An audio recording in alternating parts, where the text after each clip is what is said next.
Hello friends, welcome back की new video. मेरा नाम है रणबीर सिंह और आप देख रहे हैं अपना यूट्यूब चैनल बेसिक फार्मेसी। तो स्वागत है आपके इस यूट्यूब चैनल पर। इस वीडियो में हम जानेंगे कुछ स्पेशलिस्टों के बारे में कि जो हमारे विशेषज्ञ होते हैं, कौन सी डिजीज़ यानी कौन सी बीमारी के कौन से स्पेशलिस्ट होते हैं, कौन से डॉक्टर होते हैं, या हमको कौन सी बीमारी होने पे कौन से डॉक्टरों से मिलना चाहिए। तो इस पूरी वीडियो में आज हम यही जानने वाले हैं, क्योंकि मेडिकल लाइन में अपने अलग एक पार्ट के अलग डिजीज़ के अपने अलग एक डॉक्टर होते हैं। तो कौन से डिजीज़ होने पर हमको कौन से डॉक्टरों से मिलना चाहिए, तो इस पूरी वीडियो में हम बात करने वाले हैं। तो वीडियो स्टार्ट करने से पहले अगर आप हमारे चैनल पर नए हैं तो प्लीज़ हमारे चैनल को सब्सक्राइब कर लें, वीडियो को लाइक कर दें। तो बढ़ते हैं वीडियो की ओर। तो इसमें हम जानेंगे, इसको हम 3 चीज़ों में कैटेगराइज करेंगे। सबसे फर्स्ट नंबर पे जानेंगे हम पार्ट के बारे में। तो जो पार्ट है वो हमारा हार्ट है, जिसको हम हृदय बोलते हैं। इसके हम अध्ययन को, जो इसकी स्टडी है, इसके अध्ययन को हम कार्डियोलॉजी कहते हैं। अगर यदि हमारे हार्ट में कोई प्रॉब्लम आई है या हार्ट फेलियर या हार्ट अटैक जैसी, तो हमको कौन से स्पेशलिस्ट से मिलना चाहिए, कौन से डॉक्टरों से मिलना चाहिए। तो जो हृदय के विशेषज्ञ होते हैं, स्पेशलिस्ट होते हैं, हार्ट स्पेशलिस्ट होते हैं, उनको हम कार्डियोलॉजिस्ट कहते हैं। अगर इसमें नेक्स्ट की बात करें तो नेक्स्ट में आता है हमारा ब्रेन। तो ब्रेन में कि जो ब्रेन के अध्ययन को हम क्या कहते हैं, न्यूरोलॉजी। न्यूरोलॉजी, यदि हमारे माइंड में कोई मेंटली प्रॉब्लम आ जाती है या किसी प्रकार की हेमरेज हो जाए, तो हमको कौन से डॉक्टरों से मिलना चाहिए। जो ब्रेन के स्पेशलिस्ट होते हैं, विशेषज्ञ होते हैं, वो हमारे न्यूरोलॉजिस्ट होते हैं। अगर इसमें थर्ड नंबर की बात करें तो थर्ड नंबर पे आते हैं हमारे आई। तो आई के अध्ययन को हम क्या कहते हैं, ऑप्थेल्मोलॉजी कहते हैं। जो इसके स्पेशलिस्ट होते हैं वो ऑप्थेल्मोलॉजिस्ट होते हैं। यदि हमारी आई में प्रॉब्लम हुई है या हमारी आंखों में कुछ भी किसी भी तरह का कोई प्रॉब्लम देखा जा रहा है, तो हम अपने विशेषज्ञ यानी जो आई के स्पेशलिस्ट होते हैं, हम उनसे कांटेक्ट कर सकते हैं, उनसे डायरेक्टली मिल सकते हैं। क्योंकि कभी कभी हॉस्पिटल में जाने के बाद हम कंफ्यूज हो जाते हैं कि हमको कौन से स्पेशलिस्ट से मिलना चाहिए। अगर आपकी आई में प्रॉब्लम हुई है तो हमको ऑप्थेल्मोलॉजिस्ट से मिलना चाहिए। तो इसमें नेक्स्ट में बात करते हैं। नेक्स्ट में हमारा नोज़ आता है। नोज़ के हम अध्ययन को राइनोलॉजी कहते हैं। राइनोलॉजी के नोज़ के स्पेशलिस्ट होते हैं वो हमारे राइनोलॉजिस्ट होते हैं। यदि आपकी नोज़ में किसी भी तरह की कोई प्रॉब्लम, इन्फेक्शन हो रहा है, तो हमको राइनोलॉजिस्ट से मिलना चाहिए। अगर हम नेक्स्ट की बात करें तो स्किन पे, अगर आपको स्किन पर किसी भी तरह की कोई प्रॉब्लम हुई है, जैसे एक्जिमा, मेलाज्मा या एक्ने, अगर किसी तरह की कोई प्रॉब्लम हुई है, तो आपको जो स्किन विशेषज्ञ होते हैं, स्किन स्पेशलिस्ट होते हैं, उनसे कांटेक्ट करना चाहिए, उनसे मिलना चाहिए। क्योंकि स्किन के एक्सपर्ट को ही आपको प्रॉपर नॉलेज के बारे में पता होता है। तो इसके जो हम अध्ययन को क्या कहते हैं, डर्माटोलॉजी कहते हैं, और इसके जो स्पेशलिस्ट होते हैं वो डर्माटोलॉजिस्ट होते हैं। अगर हम इसमें नेक्स्ट की बात करें तो टूथ, जो हमारे दांत हैं, तो दांत में अगर हमको किसी भी तरह की या प्रॉब्लम हुई है या किसी भी तरह की इसमें इन्फेक्शन हुआ है या इसमें पेन हो रहा है, तो हमको डायरेक्टली मिलना चाहिए अपने डेंटिस्ट से। आपको अगर किसी भी तरह की कोई प्रॉब्लम हुई है तो आपको उनसे बताना चाहिए।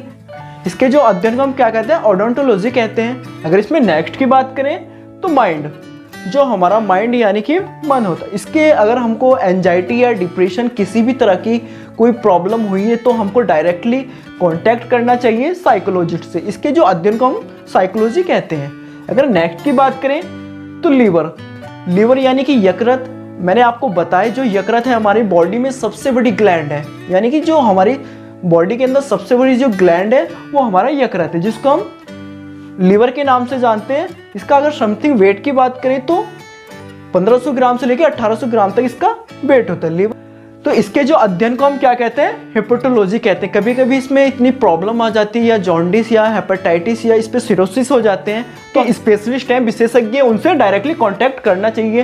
तो जो लीवर के स्पेशलिस्ट होते हैं वे हेपेटोलॉजिस्ट होते हैं। अगर इसमें नेक्स्ट की बात करें तो किडनी यानी कि हम बात कर रहे हैं गुर्दों की।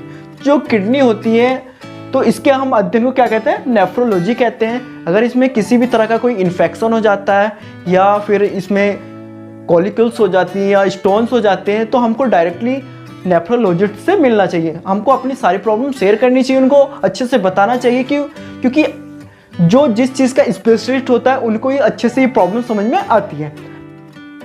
अगर इसमें बात करें तो नेक्स्ट में तो यूरिनरी ट्रैक्ट, जो मूत्र मार्ग होता है, उसमें कभी कभी इन्फेक्शन हो जाता है, बहुत ही ज़्यादा पेन होने लगता है, या उसमें स्टोन्स वगैरह रुक जाते हैं, तो उनके जो स्पेशलिस्ट होते हैं वो यूरोलॉजिस्ट होते हैं। यूरोलॉजिस्ट यानी कि इसके जो अध्ययन को हम क्या कहते हैं, यूरोलॉजी कहते हैं। तो इसमें हम नेक्स्ट की बात करें तो स्टोमक में जो पेट होता है हमारा, पेट में कभी कभी बहुत ज़्यादा इन्फेक्शन हो जाता है, या हमारा सही से खाना डाइजेशन नहीं हो पाता, या उसमें किसी भी तरह की कोई प्रॉब्लम हो जाती है, गैस्ट्रिक ग्लैंड हमारे सही से काम नहीं करते, तो हम जो पेट के हमारे स्टोमक के स्पेशलिस्ट होते हैं, गैस्ट्रोलॉजिस्ट होते हैं, इसके जो अध्ययन को हम क्या कहते हैं, गैस्ट्रोलॉजी कहते हैं। अगर इसमें नेक्स्ट की बात करें तो मेडिकल इमेजिनिंग, यदि हमारी किसी भी इंटरनल पार्ट्स में कोई प्रॉब्लम हो जाती है, या उनको एग्जामाइन डायग्नोसिस करने के लिए जो स्पेशलिस्ट होते हैं उनका, या एक्सरा हो या सिटी स्कैन हो, जो स्पेशलिस्ट होते हैं वो हमारे रेडियोलॉजिस्ट होते हैं, इसलिए इसके अध्ययन को रेडियोलॉजी कहा जाता है। वही आपको अच्छे से बता सकते हैं डायग्नोसिस करके कि आपको क्या प्रॉब्लम हुई है, प्रॉपरली आपको वही लोग बता सकते हैं।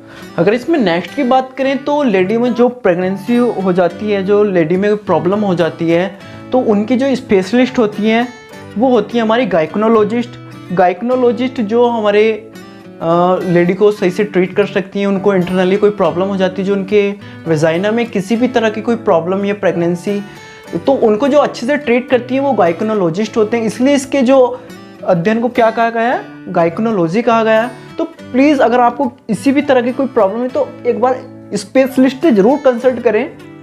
नेक्स्ट में बात करें तो हमारा हार्मोन्स के जो हम अध्ययन को क्या कहते हैं, एंडोक्राइनोलॉजी कहते हैं। जो इसके स्पेशलिस्ट होते हैं वो एंडोक्राइनोलॉजिस्ट होते हैं। तो इसमें अगर हम आपके हार्मोनल में इम्बैलेंस हो जाता है, या किसी भी तरह की कोई डिसबैलेंसिंग हो जाती है, कोई किसी तरह की कोई प्रॉब्लम हो जाती है, तो इसमें आप अपने एक्सपर्ट से मिल सकते हैं। अगर नेक्स्ट की बात करें तो अगर किसी भी पेशेंट को कैंसर हुआ है तो कैंसर के जो स्पेशलिस्ट होते हैं वो ऑन्कोलॉजिस्ट होते हैं, इसलिए इसके अध्ययन को ऑन्कोलॉजिस्ट कहा गया है। तो इस वीडियो में कुछ बताया गया है कुछ विशेषज्ञों के बारे में जो हमारे बॉडी पार्ट्स के स्पेशलिस्ट होते हैं, कि कौन से डिजीज़ होने पर हमको कौन से स्पेशलिस्ट से मिलना चाहिए। तो आई होप ये वीडियो देखकर आपको समझ में आया होगा कि हमको कौन सी डिजीज़ होने पर, कौन सी बीमारी होने पर हमको कौन से स्पेशलिस्ट से मिलना चाहिए, कौन से डॉक्टरों से मिलना चाहिए। प्लीज़ इसी तरह वीडियो देखने के लिए हमारे बेसिक फार्मेसी चैनल को सब्सक्राइब करें, वीडियो को लाइक करें। प्लीज़ फ्रेंड्स कमेंट करना ना भूलें। बने रहें हमारे साथ बेसिक फार्मेसी में। Thank you so much.